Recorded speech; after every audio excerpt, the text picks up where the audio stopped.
Assalamualaikum warahmatullahi wabarakatuh ya. Eh, Hari ini kita ada perempuan yang ke berapa ya? Untuk materi kita udah yang keempat sih gitu. Mungkin ini adalah ujung dari saya menerangkan. Saya sudah menerangkan tentang bagaimana cara mengajar gitu ya, secara garis besar lah. Nanti Anda akan mempelajari lagi lebih dalam ketika di forum diskusi gitu ya. Lebih paham lagi gitu. Saya hanya memberikan teori-teori dasar saja secara garis besar apa itu pengembangan IPS gitu atau pengetahuan sosial. Gitu. Kalau kemarin gitu kita telah menerangkan tentang apa ya, tentang ya kenapa sih kita, jadi gini konsepnya Anda harus kenal kurikulum dulu gitu. Anda harus nanti ada pengembangan kurikulum PAUD gitu. Itu harus Anda pegang gitu karena itu adalah dasar Anda mengembangkan pengembangan pembelajaran IPS ini gitu. Anda pelajari ini tuh pengembangan kurikulum itu. Ada kaitannya yang erat dengan pembelajaran IPS ini gitu. Jadi Anda harus menguasai kurikulum, bisa membaca kurikulum AUD, kemudian Anda harus menguasai silabus gitu. Dan kemudian diturunkan menjadi RPP. Itu inti dari pembelajaran yang kemarin, yang keempat gitu ya. Yang ketiga. Gitu.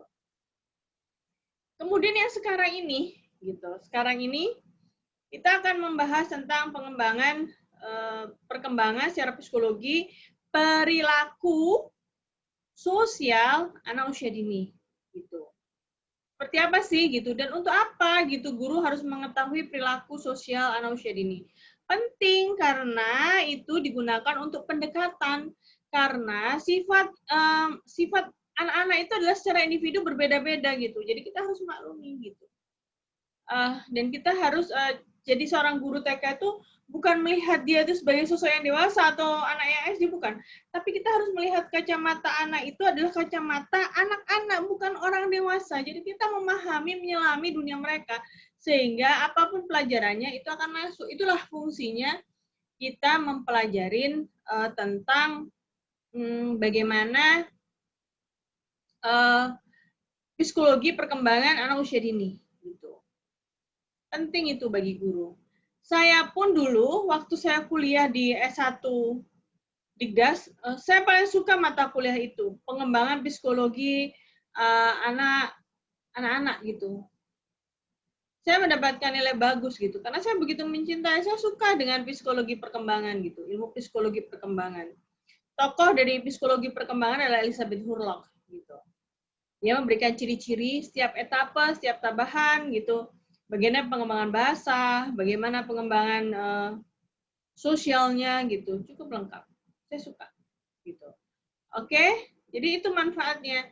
Kenapa sih harus belajar pengembangan psikologi anak usia dini khususnya pengembangan sosial emosional? Penting gitu loh. Karena kita akan menjadi calon guru atau menjadi guru yang mampu menyilami jiwa anak.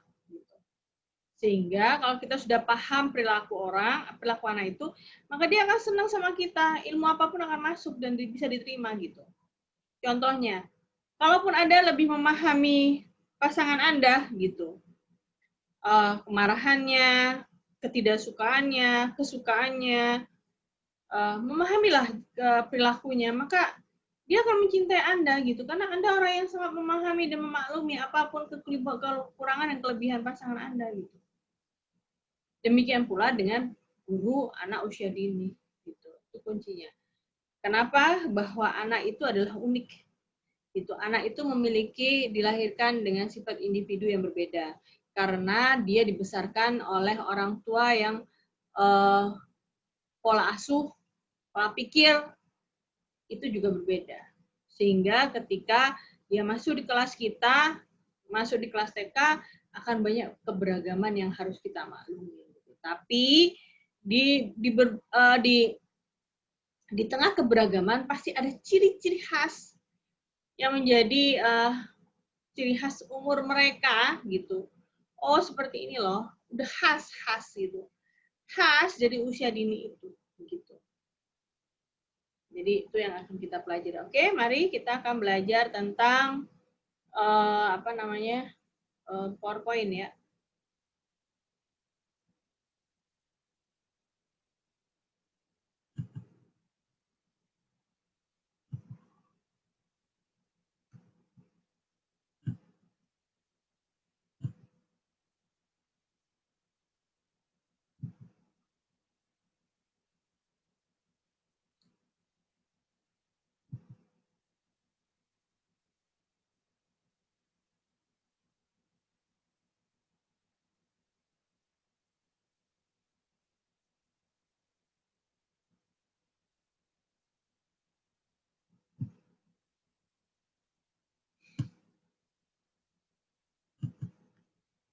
Ya,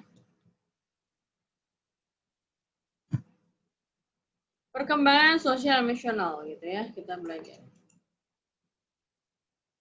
Itu kan tadi saya udah ngomong kan, perkembangan sosial emosional perlu dipelajari oleh guru pendidikan anak usia dini adalah dia akan mengetahui dirinya sendiri ketika dia berhubungan dengan orang lain, yaitu teman sebaya dan orang dewasa.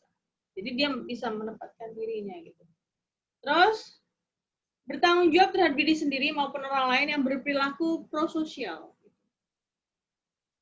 Jadi dia tahu akibatnya gitu. Kalau seandainya dia berani menyapa dengan orang-orang yang sosialnya bagus gitu. Jadi kita memberikan suatu suasana emosional, sosial emosional dia bagus gitu. Dia memahami dirinya sendiri untuk bisa berinteraksi dengan teman sebaya dan orang dewasa. Ada anak yang tidak memahami dirinya sendiri gitu, yang istilahnya dikucilkan dari pergaulan gitu. Karena nggak bagus, satu, karena dia pemalu gitu. Kedua, karena dia sudah pemalu ini disebabkan karena apa gitu? Karena dia sudah melihat negatif lingkungan dirinya. Jangan-jangan nanti temanku itu mukul seperti ibuku mukul aku gitu. Jadi ada stigma negatif yang dibawa dari rumah gitu. Atau misalnya ditakut-takutin gitu. Saya, oh, kamu kalau nggak mau makan, nih disuntik sama dokter nih, disuntik sama dokter. Sehingga ketika dia ada stigma ketakutan dengan jarum suntik, ketika dia berhadapan dengan suntikan dia paling takut gitu. Ada stigma negatif di situ. Makanya kita harus memberikan suasana yang positif atau lingkungan yang berperilaku prososial. Jadi jangan ditempatkan anak-anak pada perilaku yang buruk, di lingkungan yang buruk, tidak. Tapi kita tempatkan anak kita pada tempat yang bagus gitu ya. Yang dimana orang-orangnya welcome, ramah, bisa menjaga mulutnya dengan baik gitu, dan mereka menyambut baik kedatangan anak itu dan tidak memaki-maki gitu. Itu penting gitu. Ada misalnya ya di berita-berita gitu, di di news online gitu, ada seorang ibu menyiksa anaknya selagi balita gitu karena menjengkelkan gitu. Itu namanya ibunya berperilaku antisosial gitu. Dan itu dipertanyakan. Maka nanti ketika dia berinteraksi dengan orang lain, maka dia akan berperilaku sama dengan ibunya gitu. Kerasan, tidak welcome gitu.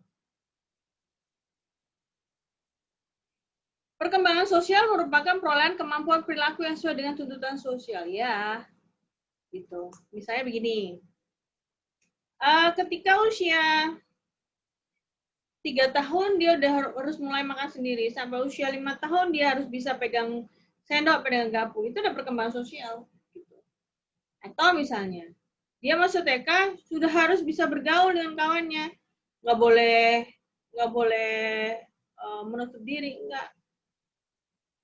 Itu berbalik dengan anak autis. Anak autis adalah berkelainan antisosial. Dia nggak mau bergaul, nggak mau karena dia punya dunia sendiri gitu. Jadi itu kebalikan. Sosial emosional, anak autis itu nggak mau, tidak prososial, antisosial gitu. Dia lebih cenderung pada dunia sendiri, terus hidup dengan lingkungan yang ada di dirinya sendiri gitu. Lebih cenderung tertutup gitu. Itu adalah anak-anak yang autis gitu. Terus ada 3 proses sosialisasi belajar, yaitu Belajar bertingkah laku dengan cara yang diterima masyarakat. Sudah saya terangkan yang jauh-jauh sebelumnya gitu. Gimana? Kalau misalnya orang Indonesia sebelum berangkat harus salaman, ya harus salaman gitu. Terus kalau misalnya mau sekolah kita harus salam, ya harus salam gitu. Terus kalau misalnya datang ke sekolah itu kita harus cium tangan bu guru, ya harus, karena itu bertingkah laku sesuai dengan yang diharapkan masyarakat gitu. Terus kemudian nggak boleh pakai mini-mini, harus tertutup, ya harus ngikutin situasi itu. Kita nggak bisa memaksakan diri gitu. Misalnya gitu. Karena itu di Jazirah Arab ya, bisa dia jauh umroh gitu. Rata-rata anak saya nggak ada yang pakai tank top gitu. Sobat serba tertutup. Tapi anak kita sudah terbiasa nggak pakai tank top gitu, terbuka wear-wear perempuan. Ketika masuk Saudi Arabia akan umroh harus tertutup. Anak itu menangis gitu. Berarti dia tidak bisa berperilaku sesuai yang diterima masyarakat sana. Gitu, rewel terus gitu. Terus belajar memainkan peran sosial yang ada di masyarakat gitu. Mereka akan cari perhatian dengan berbuat baik. Gitu, memberi pertolongan gitu, dan itu diperoleh dari orang dewasa, siapa lagi kalau bukan ibunya. Siapa lagi orang terdekat kalau bukan gurunya gitu. Terus mengembangkan sikap atau tingkah laku sosial terhadap lain, aktivitas sosial yang ada di masyarakat. Sudah saya terangkan gitu ya. Misalnya membantu yang selokan itu gitu ya, dibawa ke tempat sampah, kemudian kalau ada sampah-sampah diambil, dipungut untuk dibuang ke tempat sampah. Terus menolong temannya yang jatuh gitu karena naik sepeda gitu, jatuh, ya kita laporkan ke bu guru gitu. Seperti itu, mau baris berbaris gitu. Jadi tingkah laku prososial yang diinginkan oleh masyarakat sekitar. Lah Bu, terus dari mana pakemnya? Ya dari kurikulum gitu. Dari nilai-nilai agama. Kalau Anda mendirikan TK Islam, ya berarti nilai-nilai agama itulah yang membentuk tingkah laku sesuai dengan yang diinginkan oleh masyarakat sekitar. Jadi prosesnya ada 3 ya, belajar bertingkah laku sesuai keinginan sosial, kemudian memainkan peran bagaimana dia tidak dibenci oleh temannya, tidak dibenci oleh ibunya, tidak dibenci oleh orang lain gitu. Nggak nyebelin lah gitu.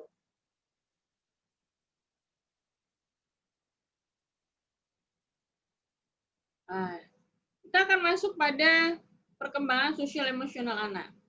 Usia 4-5 tahun, anak mampu mengambil sudut pandang orang lain.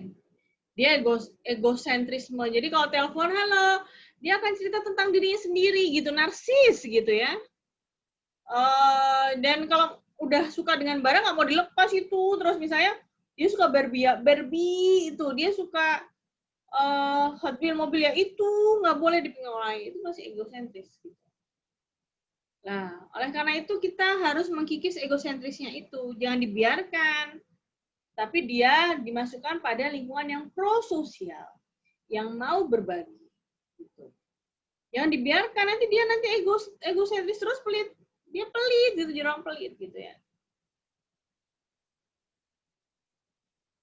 Terus pada usia 6 tahun memiliki proporsi tubuh yang mewarnai proporsi tubuhnya dewasa gitu. Jadi apa ya? Udah ada bibit-bibit dia untuk tubuhnya ntar kayak gini deh. Ini dasarnya. Ntar seiring waktu kalau dia udah mulai mimpi basah remaja, maka itu akan tumbuh terus. Jadi gini, 6 tahun itu adalah cetakan kita gitu. Golden age itu udah lewat. Jadi loh hasilnya, hasil dari golden age bagaimana kita merawat gizinya dengan baik gitu. Ini loh hasilnya. Gak ada cacat, gak ada kelainan, cerdas gitu. Kuat, gak mudah putus asa gitu. Jadi udah hasil dari cetakan hasil dari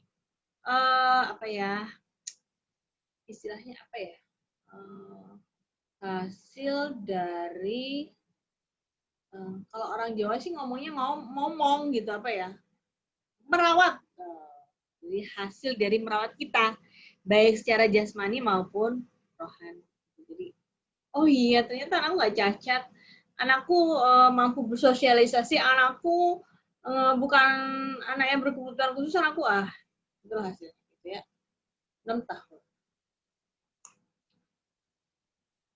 Ini adalah perkembangan psikososial dari Erik Erikson ya.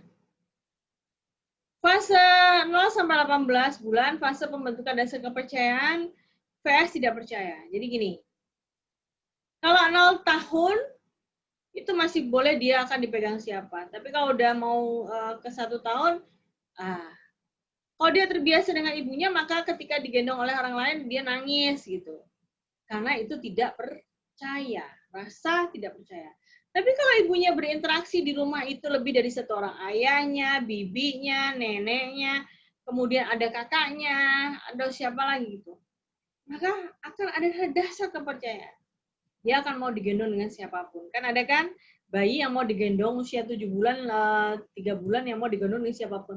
Tapi ada bayi yang nggak mau gitu. Kenapa itu Bu? Gitu kan karena di rumahnya itu cuma ada ibunya atau cuma ada pengasuhnya, ada bapaknya terbatas. Dia tidak pernah diajak berinteraksi sosial, misalnya bersilaturahim ke rumah bibinya, ke rumah neneknya. Ya cuma berkutat 3 orang aja yang dikenal gitu. Ketika bersosialisasi dengan temannya dia ketakutan, diem aja, nggak mau berteman, diem aja gitu ya. Kemudian usia 18 sampai 3 tahun ya anak-anak fase autonomi atau malu-malu dan ragu-ragu ya. Jadi istilahnya ragu-ragu itu masih pegangan sama maknya gitu. Aku mau main nggak ya? Aku mau main nggak ya? Gitu. Dan fase ragu-ragu itu harus dikasih semangat untuk dia mau, tidak harus percaya diri gitu. Jadi ragu-ragu itu malu gitu. Ini takut, tapi kita mendorong dia untuk optimis gitu. Kasih pujian, behavioristik. Kasih pujian, kasih kalau dia melakukan satu kegiatan, kasih permen, kasih coklat gitu. Jadi behavioristik. Kalau dia melakukan tindakan, maka kita kasih pujian. Itu adalah apa ya namanya? Konstruktivism.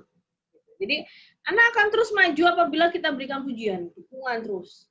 Itu konstruktivism. Gitu. Tapi kalau behavioristik, kita kasih dia permen, kita kasih bintang biasa di sini 3, oh dia semangat, maka dia akan berbuat baik terus, dia akan merasa percaya diri.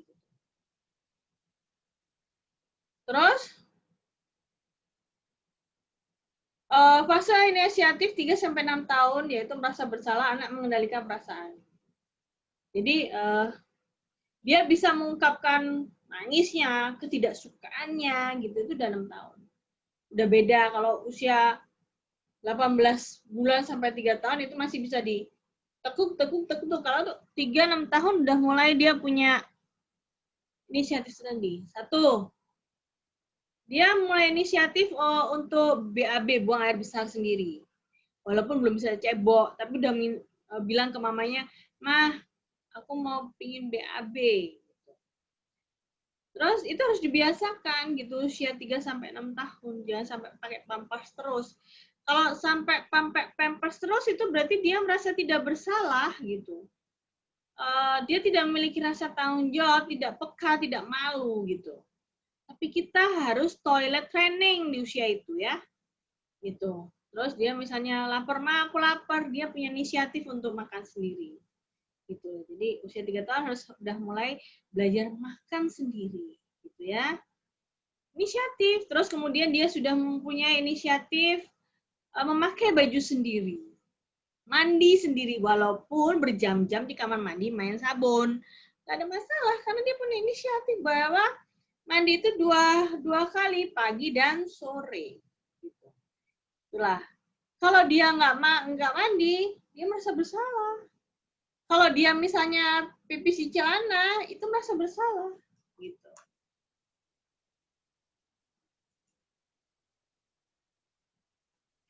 Terus apa saja sih yang harus dikuasai fase perkembangan sosial TK? Ini harus nih. Yaitu anak sudah mengetahui peraturan. Gitu.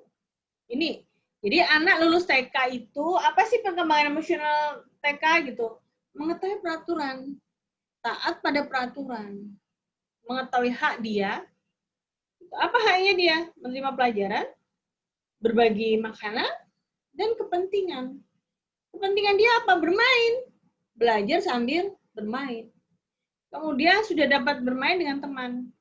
Anda yang harus melatih mereka untuk mau bermain dengan teman. Jangan sampai anak ini bikin biang kerok bermasalah dengan teman-temannya atau nggak mau bergaul sama sekali, Anda harus mendorongnya selama dia tidak berkelainan autism ya. Gitu. Autism sangat susah untuk bersosialisasi, gitu ya. Faktor yang mempengaruhi bersosialisasi anak. Jadi faktor apa sih emosional, sosial emosionalnya berkembang? Gitu. Apa sih gitu? Satu, lingkungan keluarga. Jadi usahakan gitu ada komunikasi, kehangatan. Kalaupun ketidakcocokan dengan pasangan Anda jangan diperlihatkan gitu. Anda harus menjadi istilahnya kalau TK itu kita masih seperti malaikat gitu, harus tahan diri, tidak boleh mengumpat, harus berbaik, angel gitu, kita harus seperti malaikat gitu, setengah malaikat lah gitu. Bagaimana kita bersikap terhadap anak, tidak keras, tapi mau membaur dengan kehidupan mereka. Kemudian lingkungan, jadi keharmonisan rumah tangga, keharmonisan ibu bapak itu akan mempengaruhi pada nih ya, pada ini perkembangan sosial psikososialnya gitu. Kalau dia tidak percaya, ragu-ragu, kemudian dia merasa bersalah, itu berarti ada ketidakharmonisan dalam hubungan suami istri, atau dia suka dimarahin di rumah gitu, atau dia tidak pernah diberikan pujian atau perhatian dari orang tuanya. Maka inilah yang muncul karakteristik negatif atau pokoknya buruk lah gitu, cap buruk dalam diri. Jangan sampai lah gitu. Terus udah ya, kemudian faktor yang mempengaruhi sosial nih, lingkungan keluarga, lingkungan sekolah.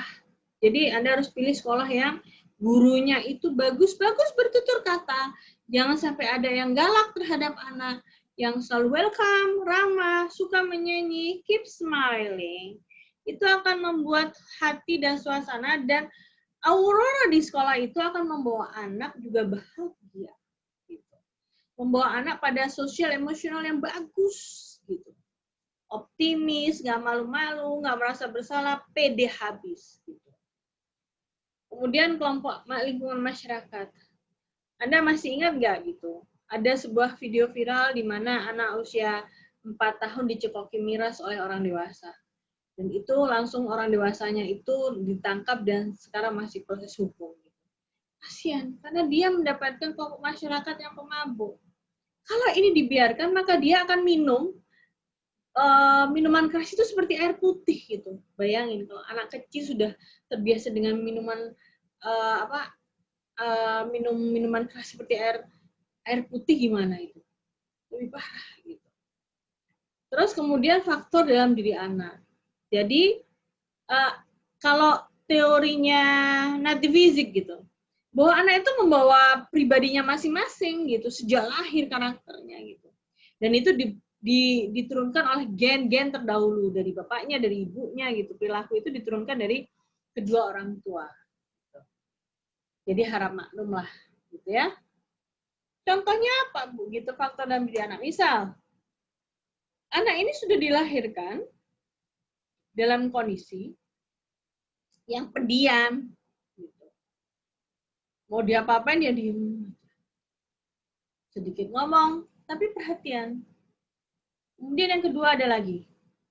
Anak yang ketika gurunya menyetel lagu-lagu langsung, wah, happy, senang sekali mendengar lagu itu, bisa menjadikan gerak lagu, dia menari dengan inisiatif gitu. Ada seperti itu. Atau anak yang suka ngobrol, terus ngomong, terus. Jadi mulai kecil, dia memang udah bakat ngomong gitu. Dia sebelum 1 tahun dia udah ngomong. Atau anak yang seperti kutu loncat gitu dari dulunya gitu. Gak pernah diem, terus bukan hiperaktif, bukan. Gitu. Nah, dia aktif bergerak, ingin tahu sana sini. Gitu. Karena itu pembawaan diri sejak lahir dengan teorinya nativism. Gitu. Terus proses sosialisasi yang dilakukan anak adalah proses pengamatan dulu terhadap perilaku di sekitarnya. Di perilaku sekitarnya apa? Orang tua, guru, lingkungan di sekitar rumah, kawan sebaya. Gitu ya. Terus fase mengamati apa saja? Memperlihatkan, kemudian jadi dia memperhatikan, kemudian menyimpan semua informasi, kemudian mereproduksi, dan motivasi. Jadi motivasi apa? Motivasi untuk melakukan gerakan yang sama atau perilaku yang sama ya dari apa yang dia amati. Terus ciri-ciri perkembangan sosial menurut Steinbock. Memilih teman sejenis, cenderung percaya terhadap teman sebaya, agresivitas meningkat, senang bergabung dengan kelompok, memahami keberadaannya bersama kelompok, berpartisipasi dengan pekerjaan orang dewasa, kemudian belajar membina persahabatan dengan orang lain, menunjukkan rasa setia kawan. Iya, kalau anak usia segitu mah, gontok-gontokan perang seperti apa, nangis satunya, tetap bisa berdamai. Beda kan dengan orang dewasa. Cuma kalau orang dewasa ada gontok-gontokannya, ada dendam, nggak mau nyapa. Tapi kalau anak kecil enggak loh. Dia cukup positif gitu. Dia ingin menunjukkan rasa setia kawan. Misalnya, ada kakak, misalnya setia kawan lagi, dia udah cocok dengan si A.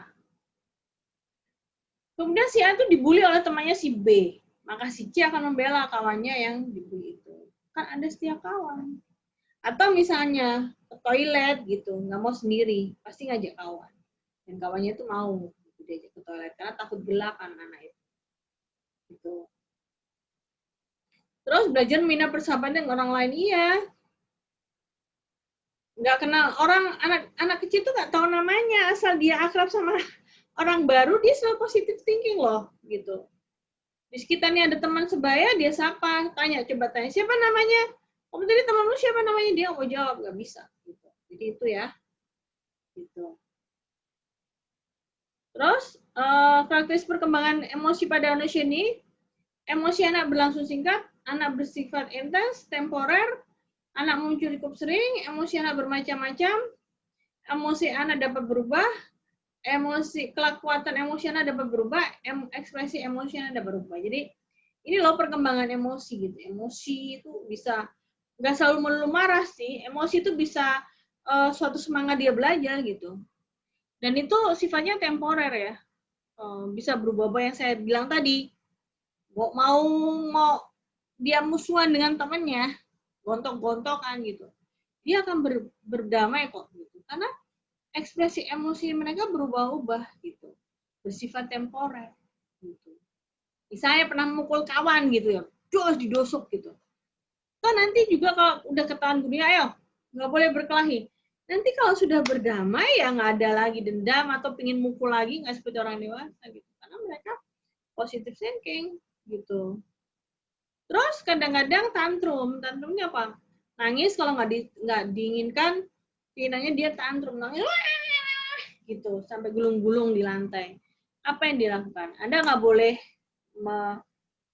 meloloskan apa yang dia mau. Selama itu sifatnya memajakan. Biarin aja dia gulung-gulung. Nanti kan capek-capek. Ketika sudah reda tangisnya, ketika sudah reda tantrumnya, maka kita dekati dan kita nasihati. Itu tipsnya. Gitu. Karena dia ingin meluapkan emosi. Siapapun yang beremosi, kalau dikasih nasihat pada waktu itu nggak bisa. Gitu. Itu ya. Gitu. Terus, model karakteristik perkembangan emosi anak 5-6 tahun. Memiliki keinginan untuk menyenangkan hati teman. Sudah mulai lebih mampu mengikuti aturan. Kenapa ini? Karena kognitifnya udah jalan, mikirnya udah jalan gitu. Lo sudah mandiri. Jadi udah makan sendiri, pakai baju sendiri gitu ya. Tapi masih bergantung bantuan mamanya untuk merapikan bajunya. Kemudian masih minta bantu mamanya untuk menghilangkan duri-duri dari ikan. Kemudian membaca situasi gimana? Ini sekolah baru, gitu ya. Membaca situasi. Jadi ketika sekolah baru, saya harus berbaik dengan bu guru. Gitu. Jadi dia ada membaca situasi. Ini lingkungan sekolah gitu. Saya nggak boleh bandel karena diingetin sama mamanya. Nggak boleh bandel loh ya. Gitu. Sama bu guru harus taat loh. Dia nggak bandel karena dia membaca situasi. Terus mulai mampu menahan tangis dan kekecewaan. Jadi dia nggak sembarangan tantrum seperti anak yang tadi 3-4 tahun gitu. Dia lebih mengendalikan karena punya rasa malu kalau misalnya dia tantrum di tengah-tengah keramaian orang. Terus mulai sabar menunggu giliran, menunjukkan kasih sayang terhadap saudara maupun teman. Menaruh minat pada kegiatan orang dewasa. Faktor apa yang mempengaruhi perkembangan emosi anak? Kematangan, belajar, pembiasaan, dan contoh. Kemampuan intelijensi, jenis kelamin, status ekonomi, kondisi fisik, posisi anak dalam keluarga. Ya. Gitu. Jadi ini ya. Jadi faktor yang mempengaruhi emosi anak adalah kematangan. Jadi anak itu akan mampu mengendalikan tangisnya, teriakannya, itu ketika dia memulai kematangan emosional. Kemudian sifat-sifat baik, perilaku yang baik merupakan suatu pembiasaan menghasilkan pribadi yang bagus. Jadi Anda nggak boleh berkata jorok di depan anak, nggak boleh memaki, nggak boleh main tangan, gitu. Karena itu mempengaruhi perkembangan emosi. Terus anak harus belajar antri. Untuk mendapatkan semuanya, misalnya dia ingin pensil bagus, harus kerja keras. Behavior. Kemudian kemampuan dia intelektualnya gitu. Itu juga mempengaruhi perkembangan emosi. Gitu. Kemudian jenis kelamin, laki-laki dan perempuan itu berbeda. Status ekonomi, kondisi fisik, posisi anak dalam keluarga. Jadi posisi anak dalam keluarga itu gimana gitu.